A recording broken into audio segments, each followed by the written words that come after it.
पहाड़ी इलाके में एक कैंप फायर के पास 4-5 दोस्त हंसते खेलते बातें कर रहे हैं। दोस्त रोमांच के लिए एक सुनसान हवेली में जाने की योजना बनाते हैं।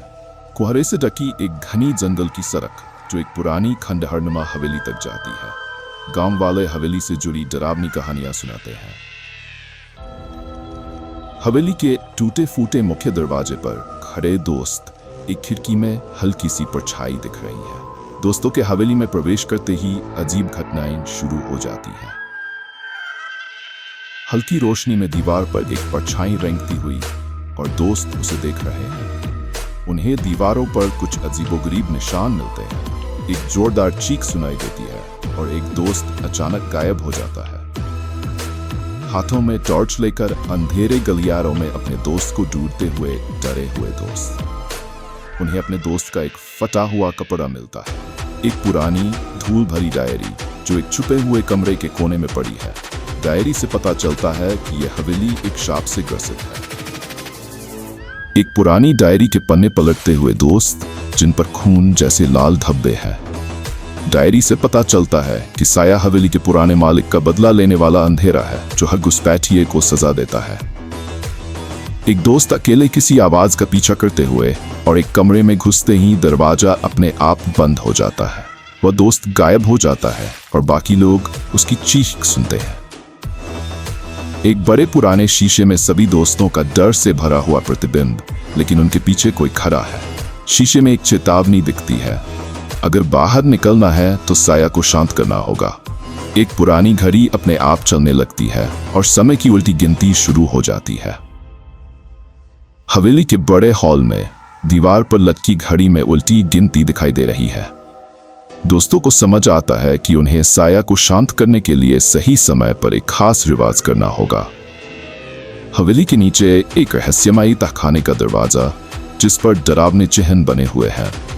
दोस्तों को तहखाने में जाने के लिए एक गूढ़ पहेली सुलझानी पड़ती है। तहखाने में एक जलती हुई मोमबत्ती के चारों ओर साया की डरावनी परछाई घूम रही है। वे साया की पहली झलक पाते हैं जो बेहद डरावना और शक्तिशाली है। पुराने काले और सफेद दृश्यों में साया के पिछले जीवन की झलकियां। दोस्तों को पता चलता है कि साया कभी इस हवेली का वफादार नौकर था जिसे गद्दारी के कारण मौत मिली। दोस्त एक अनुष्ठान करते हुए साया से बात करने की कोशिश कर रहे हैं। साया धीरे धीरे आकार ले रहा है। साया एक शर्त रखता है, एक दोस्त को अपने प्राण त्यागने होंगे। एक दोस्त का छिपकर एक पुराने पत्र को पढ़ना जो उसके इरादे को संदिग्ध बनाता है। समूह के भीतर फूट पड़ती है। साया कहता है, तुम में से एक पहले से मेरा है। दोस्त एक दूसरे पर चिल्लाते हुए और साया उनकी स्थिति का मजा लेता हुआ। एक दोस्त अकेले बाहर भागने की कोशिश करता है लेकिन हवेली उसे बाहर नहीं जाने देती। साया तेजी से दोस्तों के चारों ओर घूमता हुआ और उनमें से एक को उठाकर दीवार से फेंकता हुआ। दोस्तों को समझ आता है कि वे केवल एक साथ मिलकर इसे हरा सकते हैं। दोस्तों का एक समूह एक घेरा बनाकर खड़ा है और एक दोस्त अपने जीवन की बलि देने की तैयारी कर रहा है। बलिदान के दौरान कुछ गलत हो जाता है। बलिदान के बावजूद साया कहता है यह पर्याप्त नहीं है। दोस्त हथियारों और पुराने धार्मिक प्रतीकों के साथ साया से लड़ते हुए वे साया को कमजोर करने के लिए उसके सबसे कमजोर बिंदु को ढूंढते हैं। हवेली के गुप्त कक्ष में छुपा हुआ एक प्राचीन बक्सा जिसमें साया की आत्मा कैद है। वे बक्से को नष्ट करने की कोशिश करते हैं। बक्से के टूटने के बाद साया की ऊर्जा हवेली से बाहर निकलते हुए और आसमान में गायब होती हुई सब कुछ सामान्य हो जाता है। लेकिन आखिरी फ्रेम में एक दोस्त की आंखों में साया की परछाई दिखाई देती है।